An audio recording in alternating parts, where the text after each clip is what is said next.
Captain's log. We are minutes away from the Starfleet signal, and despite Eve's assurance that it is real, I can't help but feel that someone or something is messing with us. First, it was the rift. Then the information to help us ride it out.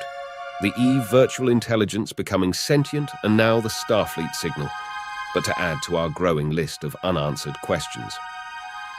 My first officer, Commander Lepole, has just informed me that the distress signal that started all this was a fake, and the rift that brought us here was artificially created.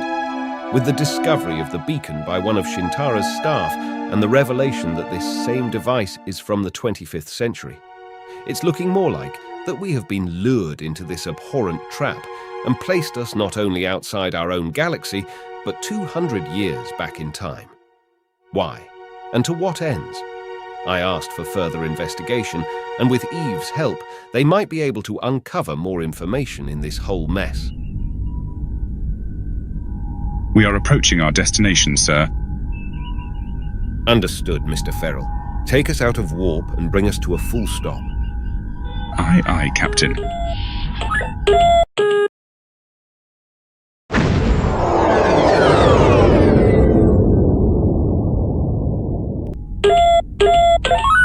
We have dropped out of warp, and we are coming to a full stop, Captain. My sensors are picking up something that looks like a starship. On screen.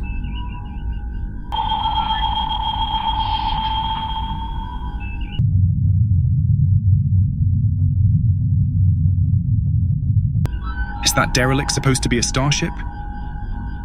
Metal fatigue analyses show it to be over 150 years old and barely space-worthy.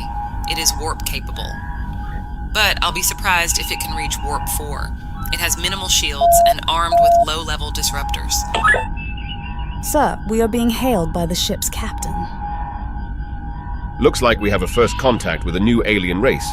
Put him up on main viewer and let's see what he looks like. Greetings, dear friends. And how did you and that fancy starship of yours end up here in the middle nowhere? He almost looks human. Well, that's because I am human, and you, my dear, could pass for an eldritch. Eldritch? He is comparing me to an old Earth mythological beings known as the Eldritch. They also go by another name, the Elf. Captain, my sensors are picking up organic matter in various stages of decomposition, along with a mix of metal alloys and other materials in its cargo hold. A garbage hauler? And what's wrong with that? I have you know that being an intergalactic garbage hauler is a respectful profession. Captain, the signal is coming from his cargo hold. This is Captain Ryan Preston of the Federation starship Defiant. You mind telling me how you managed to get your hands on a working Federation signal beacon? The name is Varen, entrepreneur and tradesman. Who happens to be a garbage hauler. All things considering, a job is a job and it pays well. Now, what signal are you talking about? The signal that is being transmitted from your cargo hold. Oh, you mean the one that's coming from that fancy-looking shuttlecraft? I came across it an hour ago, found it adrift in this void. Can't seem to gain access to it, and its blast shields are down, so I can't even look inside. What shuttlecraft? Indeed, allow me to show you.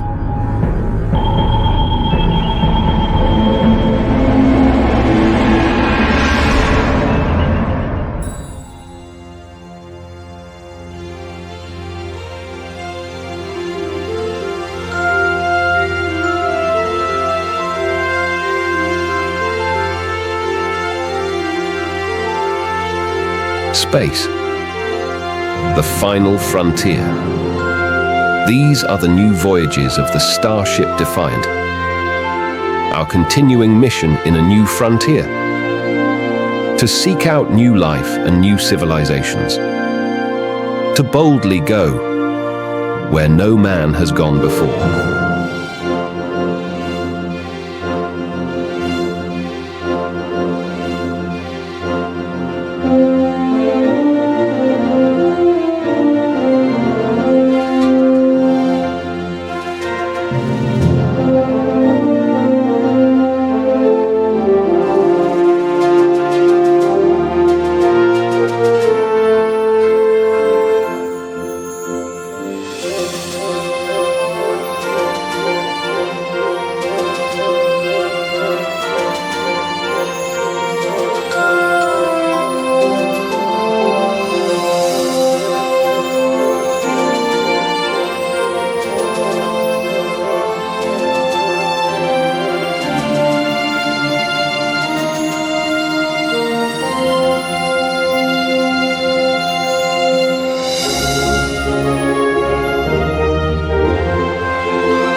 captain's log.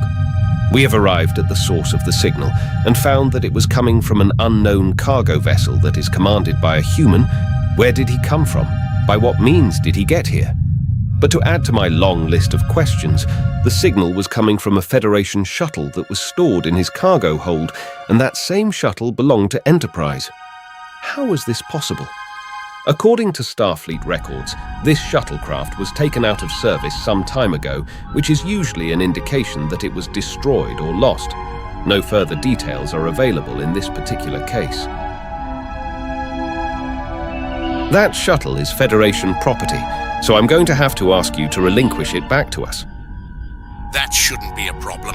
I'll be happy to return your property for a price. I beg your pardon? In case you didn't know, we live in a capitalist system here in the Pegasus Galaxy, and it's not cheap to run a starship such as this old girl. And besides, I am invoking the Space Commonwealth salvage rights, 1032D1A, that clearly states that I have the right to salvage that wonderful vessel. Okay, I'll bite. What will it cost us? Well, funny that you would say that. I just so happen to have a list on me. Of course you have. Transmit the list to us, but we need to examine the condition of the shuttle before any transactions is made. What's wrong? Don't you trust me? No, we don't. Now you're learning. Dock alongside me and come aboard. That's not necessary. We'll beam aboard. Beam aboard? What is that? A matter disassembler, transferer, and reassembler. I beg your pardon? A teleporter. Oh, why didn't you say so in the first place? Anyway, that wouldn't be wise. As you can see, the Wanderer is smaller than that beauty of yours, and there is so much junk and waste here, you could end up teleporting yourself into something unsavory. Very well. Mr. Ferrell, begin docking procedures with the Wanderer. Use the starboard docking hatch. Yes, sir. And we will meet you shortly. Defiant out.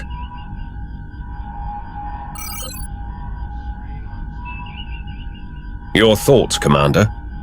He reminds me of Harry Mudd and Cyrano Jones. A swindler? Yes, I got that too. We shall find out what type of person he is very soon.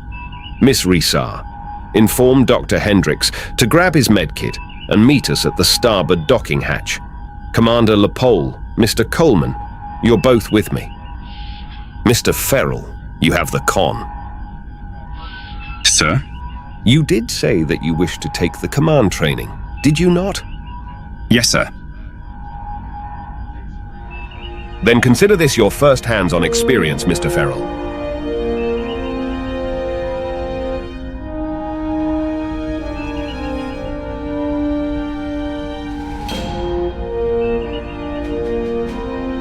How does the big chair feel? Commanding and overwhelming at the same time. Just as long as you remember us little people when you reach the top? How can I forget? Number 1.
itchy.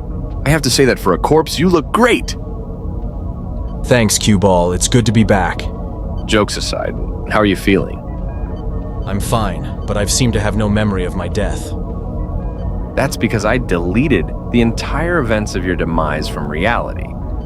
It was a horrible way to go. If I had left those memories intact, you would have suffered some serious PTSD.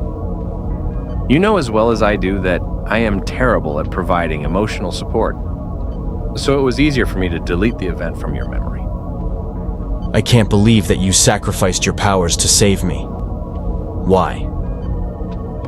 The first time the Continuum took my powers and left me on Voyager, you and Aunt Kathy helped me transition to human life. Although my time as a human was short, you were the only one who would give me the time of day.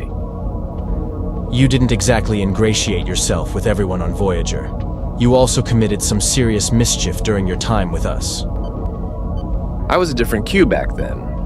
You and Aunt Kathy helped me to change, and I was certainly not going to leave you to that fate. A fate that I might add shouldn't have happened in the first place.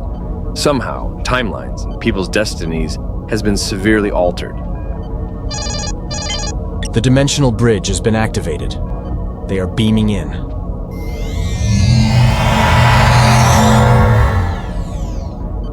Tuvok, Admiral, welcome to the 21st century. Thank you, Mr. Quinn.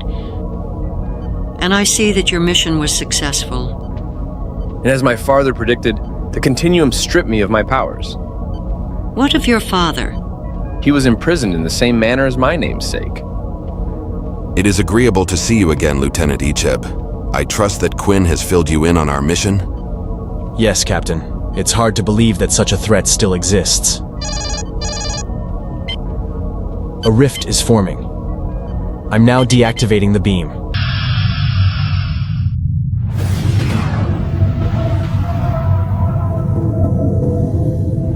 It has a temporal signature and is a match to the anomaly. Looks like the modified neutrino beam was able to lock onto the time-dimensional beacon. The exit point has been diverted and is being pulled to our position. You've better get ready to transmit those prefix codes, because here she comes.